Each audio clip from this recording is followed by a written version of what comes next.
মশাই, আসবো? ইয়ে মানে ও তুমি গোপাল, তা তুমি হঠাৎ? হ্যাঁ, আসলে 1 মাস তো হয়ে গেল, তাই আমার বেতনটা নিতে এসেছিলাম। ও ঠিক আছে, দাঁড়াও দিচ্ছি। গোপালের এই বাড়িতে বসে বসে বেতন নেওয়া আমি বের করছি। নাও গোপাল।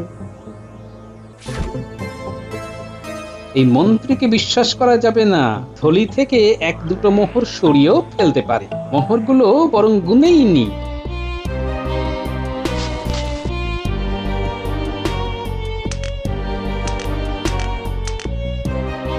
কি 30টা মোহর? মন্ত্রী মশাই, আমার বেতন তো 60 মোহর, আর এখানে মাত্র 30টা মোহর আছে। বাকি 30টা মোহর কোথায় গেল? দেখো গোপাল, তুমি তো রাজসভায় আসছো না, তাই মহারাজ বলেছেন তোমাকে অর্ধেক বেতন দিতে। ভেঙে গেল? হ্যাঁ, এখন তো আমারই সব দোষ। থাকবো না আমি এই বাড়িতে। আজ আমি সারা জীবনের জন্য বাপের বাড়ি চলে যাবো। হ্যাঁ। বাহ বাহ বাহ, ঈশ্বর এত সুখ আমার কপালে লিখে রেখেছিলেন। ও, তার মানে আমি চলে গেলে তুমি সুখে থাকবে, তাই তো? হ্যাঁ? ইয়ে মানে না না, আরে, আমি কি সেই কথা বলেছি নাকি? তুমি কি বলতে চেয়েছো সেটা আমি ভালোই বুঝতে পেরেছি। হ্যাঁ, এত অপমান সহ্য করে আমি আর এক মুহূর্ত এই বাড়িতে থাকবো না। হ্যাঁ। বলছি ওই যাবার আগে ওই দুপুরের রান্নাটা করে দিয়ে যাও। পারবো না, এই সংসারে আমি আর কোনো কাজ করতে পারবো না।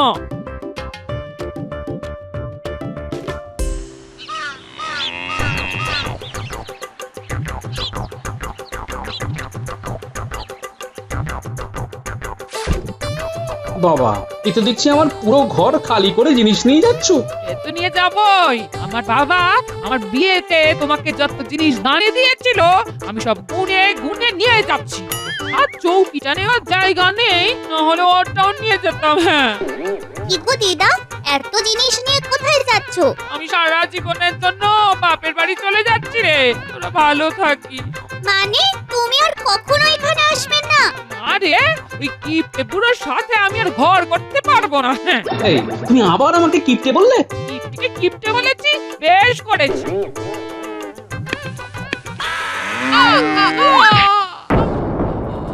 আরে আরে গিন্নি, কি হলো তোমার? ওরে বাবা রে, কি হবে এবার? গিন্নিকে তো ঘরে নিয়ে যেতে হবে। ওরে ওরে ন্যাপলা পুঁটি গুলটে আয় না। না, হ্যাঁ, আয় না।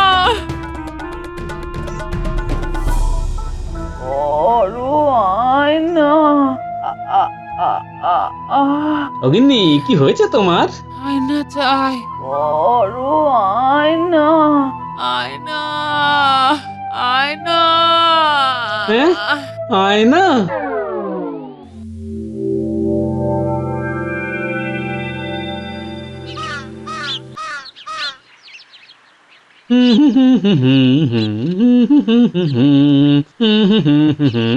একে গিন্নি, কলসি ভর্তি জল নিয়ে কোথায় যাচ্ছ? পুকুরে জল ঢালতে। হ্যাঁ, কি? পুকুরে জল ঢালতে? তার মানে বাড়ি থেকে পুকুরে গিয়ে জল না ঢাললে খাবে কি? হ্যাঁ, তুমি পুকুরে জল ঢালতে যাবে কেন? পুকুর থেকে জল বাড়িতে নিয়ে আসতে হয়। যেটা জানো না সেটা নিয়ে কথা বলো না। হ্যাঁ, এই সরো সরো, পুকুরে জল ঢেলে তারপর রান্না বসাতে হবে। হ্যাঁ,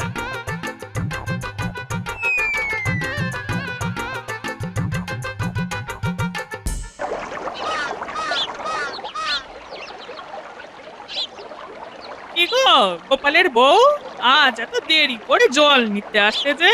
আরে আমি জল নিতে আসবো কেন? আমি তো পুকুরে জল ঢালতে এসেছি। হ্যাঁ, হ্যাঁ, কি বলছো? তোমার মাথাটা তো ঠিক আছে তো? আমার মাথা ঠিকই আছে, তোমার মাথায় বরং খারাপ হয়েছে। যাও একটু রাজবৈদ্যকে গিয়ে দেখিয়ে এসো।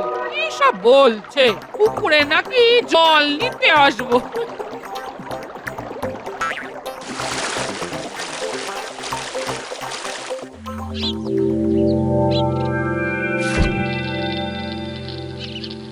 আরে ফতুয়ার বোতামগুলো কোথায় গেল? গিন্নি, ও গিন্নি, কি হয়েছে কি? এত চিৎকার করছো কেন? আমার ফতুয়ার বোতামগুলো কোথায় বলো তো? বোতামগুলো তো আমি কাল রাতেই সব খুলে দিয়েছি। হ্যাঁ, খুলে দিয়েছো? এ, খুলে দিয়েছো কেন? আরে বোতাম থাকলে ফতুয়াটা পড়বে কিভাবে? আশ্চর্য কথা। আরে কিসব বলছো বলো তো গিন্নি? তোমার কি মাথা ঠিক আছে? হ্যাঁ, আমার মাথা ঠিকই আছে, তোমার মাথাতেই গন্ডগোল হচ্ছে। এসব বলে বলে খালি আমার সময় নষ্ট করছো। হ্যাঁ, ধুর ধুর। আমার অনেক কাজ পড়ে আছে, আমি যাই। আরে গিন্নির যে অবস্থা দেখছি তাতে আমি নিজেই না পাগল হয়ে যাই। কি গোপাল, আজকে তোমার মুখটা এত ভারী ভারী কেন? মুখে কোনো হাসিও নেই। আসলে মহারাজ অনেক চিন্তায় আছি, তাই মুখ দিয়ে আর কোনো হাসি বের হচ্ছে না মহারাজ, মাথা দিয়ে শুধু চিন্তা বের হচ্ছে। আহা, আরে কি হয়েছে সেটা তো বলো। মহারাজ আপনার বৌমার মাথায় ব্যায়ামও হয়েছে মহারাজ। হ্যাঁ, কি বলছো?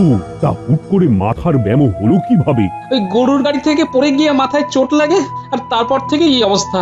মহারাজ দুঃখের কথা কি আর বলবো, বাড়ি থেকে জল নিয়ে পুকুরে দিয়ে আসছে, আমার ফতুয়ার বোতাম খুলে ফেলে দিচ্ছে। মাঝে মাঝে মনে হচ্ছে আমি নিজেই পাগল হয়ে যাব মহারাজ। আই গোপাল, শান্ত হও, শান্ত হও। আহা, এত চিন্তা করো না তো, সব কিছু ঠিক হয়ে যাবে। রাজবৈদ্য তো এখন কৃষ্ণনগরে নেই, ওষুধে আনতে অন্য গ্রামে গেছে। তার রাজবৈদ্য ফিরলেই তুমি বৌমাকে একবার দেখিয়ে নিও। এই সুযোগে বেটার টেকোটাকে সভা থেকে বের করে দিতে হবে। মহারাজ, আমার মনে হয় গোপালের এখন বাড়িতে থাকা উচিত। হ্যাঁ হ্যাঁ হ্যাঁ মন্ত্রী, তুমি একেবারে ঠিক কথা বলেছ। গোপাল, তুমি বরং এক কাজ করো, তুমি এখন কিছুদিন বাড়িতেই থাকো। বৌমা সুস্থ হয়ে গেলে তখন না হয় আবার রাজসভায় আসবে। কিন্তু মহারাজ আমি বাড়িতে থাকলে সংসার চলবে কিভাবে? আরে গোপাল, তুমি এত চিন্তা করো না তো। তুমি প্রতি মাসে এসে খাজাঞ্চির কাছ থেকে তোমার বেতন নিয়ে যেও, আর এর যদি বাড়তি কিছু দরকার হয় সেটাও নিয়ে যেও কিন্তু। মহারাজ, আপনি হয়তো ভুলে গেছেন, এখন তো আর খাজাঞ্চি নেই, এখন কোষাগারে সব দায়িত্ব আমার। খাজাঞ্চি তো ছুটিতে আছে। ও হ্যাঁ হ্যাঁ হ্যাঁ, ঠিকই তো, এখন তো কোষাগারের সব দায়িত্ব তোমার। ঠিক আছে ঠিক আছে, তাহলে তুমি বরং প্রতি মাসে গোপালকে তার বেতন বুঝিয়ে দেবে, কেমন? ঠিক আছে মহারাজ। ও, এমন দিনের অপেক্ষাতেই তো ছিলাম। খাজাঞ্চিও নেই আর গোপালও থাকবে না, এইবারেই তো হবে আসল খেলা।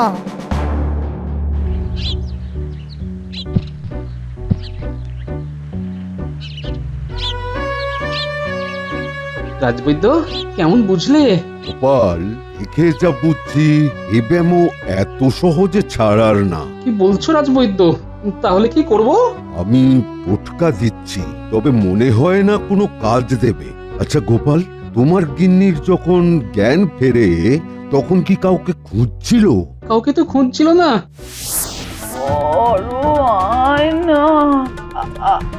অগিন্নি, অগিন্নি কি হয়েছে তোমার? আয়না চাই, আয়না, আয়না, আয়না। হ্যাঁ? আয়না? তবে হ্যাঁ, বড় আয়না, বড় আয়না বলছিল।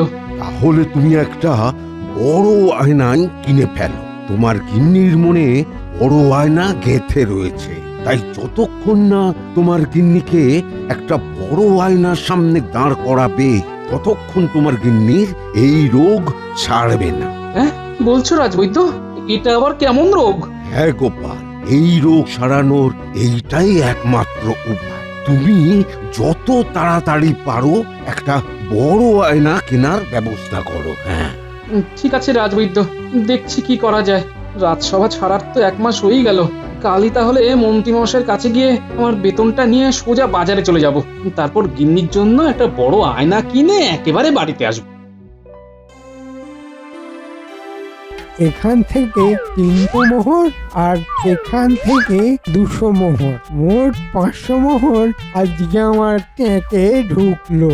ও বাবা রে বাবা, এইভাবে যদি চলতে থাকে না তাহলে তো কয়েকদিনের মধ্যেই অর্ধেক রাজকোষ আমার হাতে। মন্ত্রীমশাই আসবো? মানে, ও তুমি গোপাল? তা তুমি হঠাৎ? হ্যাঁ আসলে 1 মাস তো হয়েই গেল, তাই আমার বেতনটা নিতে এসেছিলাম। ও ঠিক আছে, দাঁড়াও দিচ্ছি। গোপালের এই বাড়িতে বসে বসে বেতন নেওয়া আমি বের করছি। নাও গোপাল। এই মন্ত্রীকে বিশ্বাস করা যাবে না। থলি থেকে এক দুটো মোহর সরিয়েও ফেলতে পারে। মোহরগুলো বরং গুনেই নি।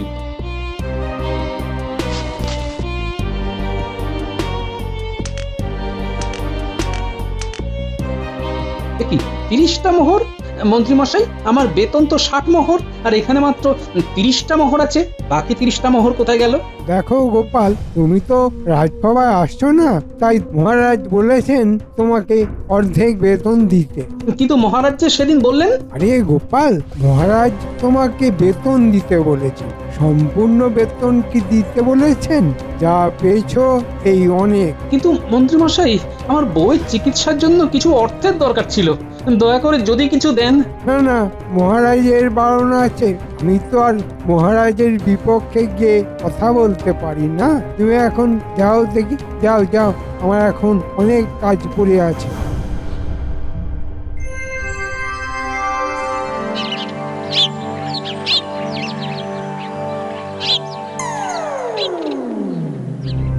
মহারাজ, এই নবাবের খাজনা মেটানোর সময় চলে এসেছে। এদিকে তো রাজকোষ পুরো ফাঁকা হয়ে আছে, খাজনা মেটাবো কি করে? কি বলছো খাজাঞ্চি? রাজকোষ ফাঁকা হলো কিভাবে? মন্ত্রী,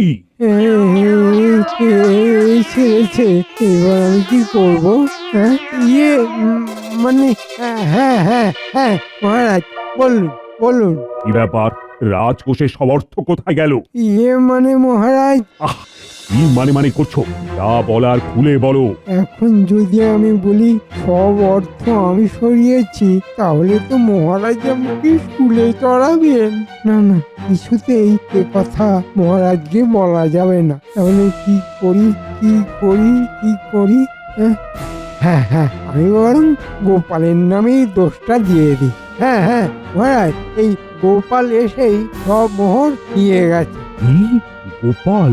হ্যাঁ মহারাজ, কখনো 100 মোহর, কখনো 200 মোহর, কখনো 500 মোহরও নিয়ে যেত। তাই না? কিন্তু তুমি ওকে বারণ করনি কেন?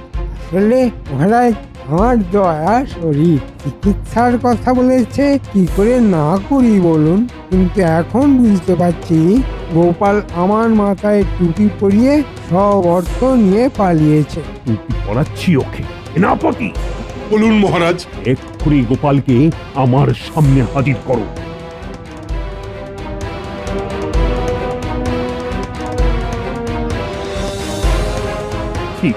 গোপাল, তুমি আমার কথার সুযোগ নিয়ে এইভাবে আমাকে ঠকালে। মহারাজ, আপনি কি বলছেন? আমি তো কিছুই বুঝতে পারছি না। আহা, শিশু কিছুই বোঝে না। বইয়ের চিকিৎসার নাম করে রাজকোষ থেকে কখনো 100, কখনো 200, আবার কখনো বা 500 মোহর নিয়ে যেত। সেগুলো কোথায়? এগুলো কিন্তু আমার কাল সকালের মধ্যেই ফেরত চাই, নইলে কিন্তু তোমায় আমি স্কুলে চড়াবো। কি বলছেন মহারাজ? আমি তো আমার গিন্নির চিকিৎসার জন্য রাজকোষ থেকে কোনো বাড়তি মোহর নিইনি। এমনকি আমার যা বেতন তার থেকে অনেক কম অর্থ দেওয়া হয়েছে আমার। কি এত বড় মিথ্যে? ধর্মেও সইবে না গোপাল। এই সব বলে কোনো লাভ নেই গোপাল। কালকের মধ্যেই আমার সব মোহর ফেরত চাই, নইলে কিন্তু তোমায় আমি স্কুলে চড়াবো, এই আমি বলে দিলাম। শুলে চড়ার জন্যে প্রস্তুত হ গোপাল। হ্যাঁ,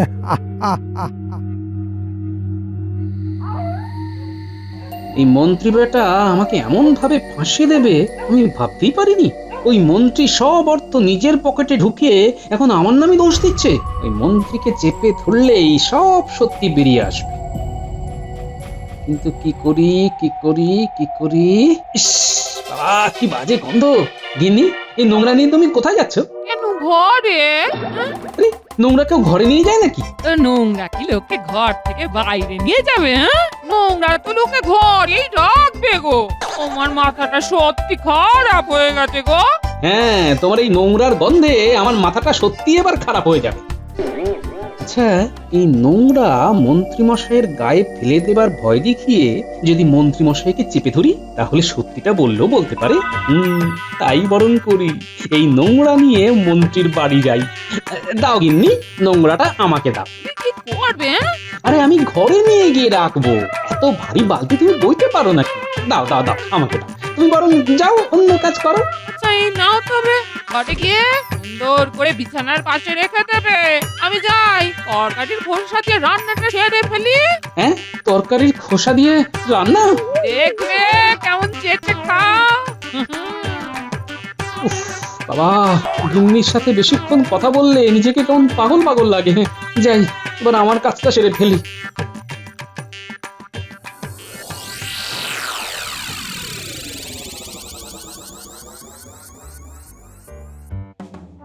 এখানে গেল 500 আর এখানে গেল 200, মোট হলো গিয়ে 5000 মোহর। ও, গোপালের নাম করে রাজকোষটাই ফাঁকা করে দিয়েছে। আর ওইদিকে গোপাল মাথায় হাত দিয়ে বসে আছে।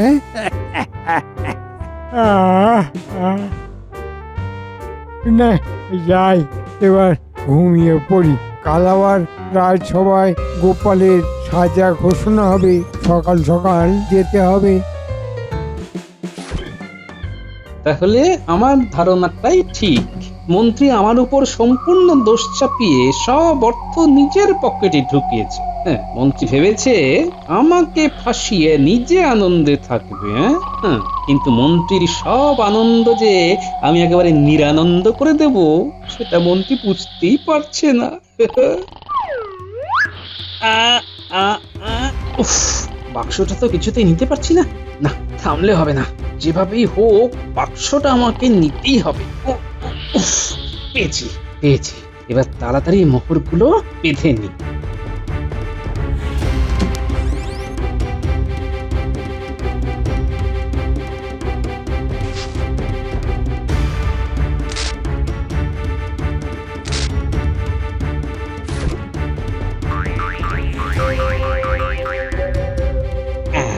কাজ শেষ, এইবার তাড়াতাড়ি বাড়ি ফিরে যাই। কিন্তু কিন্তু এই নোংরাগুলো কি করব?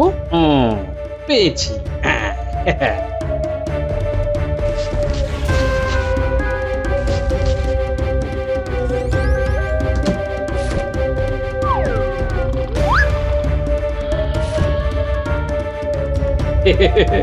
এইবার সকালে হবে আসল মজা।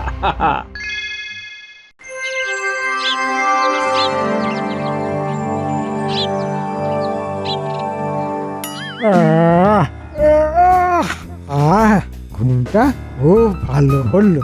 যাই, সকাল সকাল মোহরগুলো একটু দর্শন করে নি, তাহলে দিনটা খুব ভালো যাবে।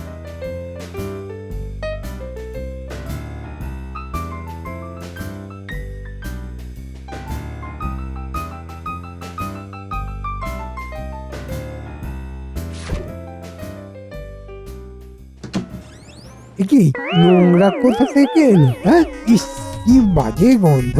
কিন্তু আমার আমার মোহর কোথায় গেল? কি আমার মোহর কোথায় চলে গেল? এই যেমন তোমার সব মোহর আমার কাছে। মহারাজ, আপনি? কোষাগার থেকে মোহর চুরি করে গোপালের নামে দোষ দেওয়া।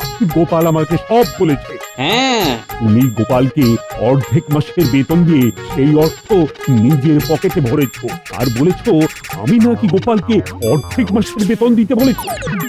তোমাকে তো আমি স্কুলে চড়াবো মন্ত্রী। মানে মহারাজ, আমায় ক্ষমা করে দিন, আমার ভুল হয়ে গেছে।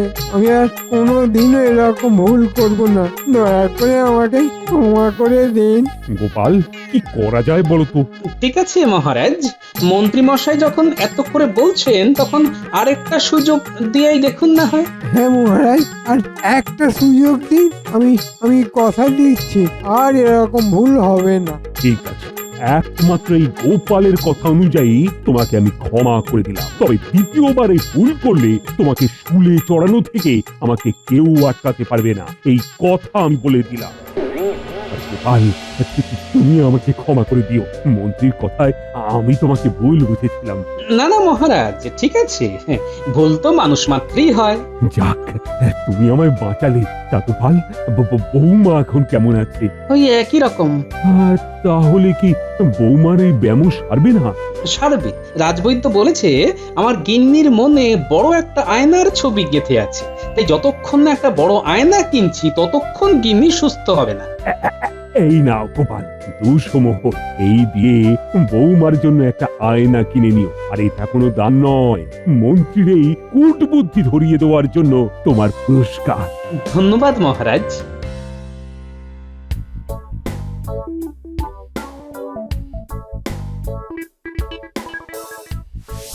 আরে গিন্নি, চলো চলো চলো, তাড়াতাড়ি ঘরে গিয়ে দেখবে, চলো তোমার জন্য কি এনেছি। দেখবো, হ্যাঁ? আরে চলো তো আগে।